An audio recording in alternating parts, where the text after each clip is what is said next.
This is a day I've been looking forward to for 2.5 years.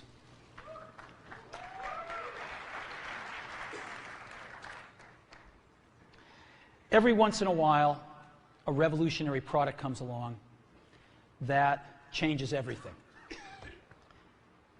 And Apple has been, well, first of all, one's very fortunate if you get to work on just one of these in your career. Apple's been very fortunate.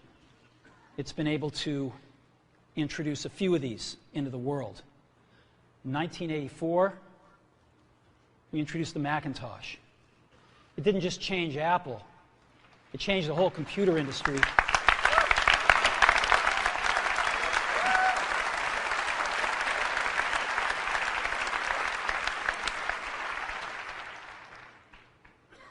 In 2001, we introduced the first iPod. And it didn't just change the way we all listen to music. It changed the entire music industry.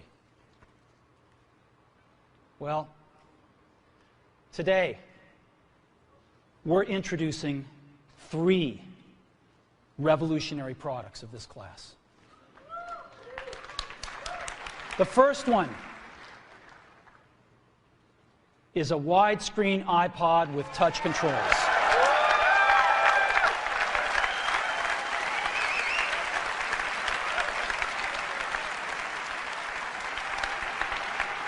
The second is a revolutionary mobile phone.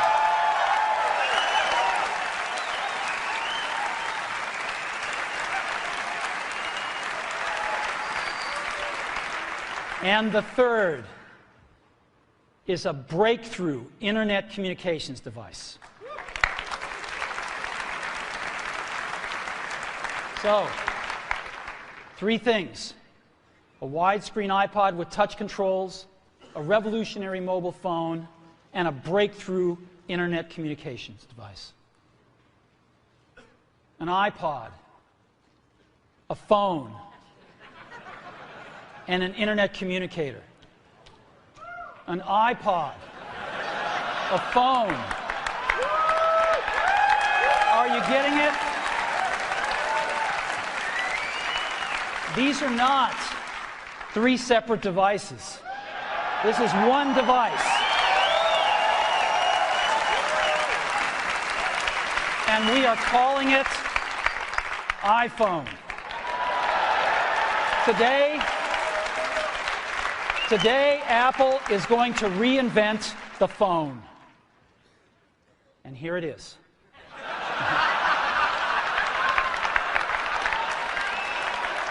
No. Actually, here it is, but we're going to leave it there for now. So, before we get into it, let me talk about a category of things. The most advanced phones are called smartphones, so they say. And they typically combine a phone plus some email capability, plus they say it's the internet, sort of the baby internet, into one device, and they all have these plastic little keyboards on them.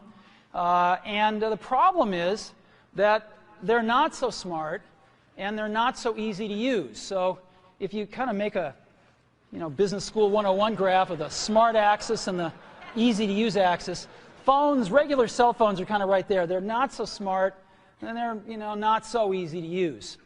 But smartphones are definitely a little smarter, but they actually are harder to use.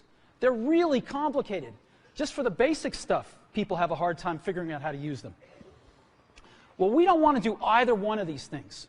What we want to do is make a leapfrog product that is way smarter than any mobile device has ever been and super easy to use. This is what iPhone is. Okay? So, we're going to reinvent the phone. Now, we're going to start with a revolutionary user interface. Is the result of years of research and development. And, of course, it's an interplay of hardware and software. Now, why do we need a revolutionary user interface? I mean, here's 4 smartphones, right? Motorola Q, the BlackBerry, Palm Treo, Nokia E62, the usual suspects. And what's wrong with their user interfaces? Well, the problem with them is really sort of in the bottom 40 there. It's this stuff right here. They all have these keyboards that are there whether you need them or not to be there. And they all have these control buttons that are fixed in plastic and are the same for every application. Well, every application wants a slightly different user interface, a slightly optimized set of buttons just for it. And what happens if you think of a great idea 6 months from now? You can't run around and add a button to these things. They're already shipped. So what do? It doesn't work because the buttons and the controls can't change. They can't change for each application, and they can't change down the road if you think of another great idea you want to add to this product. Well, how do you solve this? It turns out we have solved it. We solved it in computers 20 years ago. We solved it with a bitmap screen that could display anything we want, put any user interface up, and a pointing device. We solved it with the mouse, right? We solved this problem. So how are we going to take this to a mobile device? Well, what we're going to do is get rid of all these buttons and just make a giant screen. A giant screen. Now, how are we going to communicate this? We don't want to carry around a mouse, right? So what are we going to do? Oh, a stylus, right? We're going to use a stylus. No. No. Who wants a stylus? You have to get them and put them away and you lose them. Yuck. Nobody wants a stylus. So let's not use a stylus. We're going to use the best pointing device in the world. We're going to use a pointing device that we're all born with. We're born with 10 of them. We're going to use our fingers. We're going to touch this with our fingers. And we have invented a new technology called multi-touch, which is phenomenal. It works like magic. You don't need a stylus.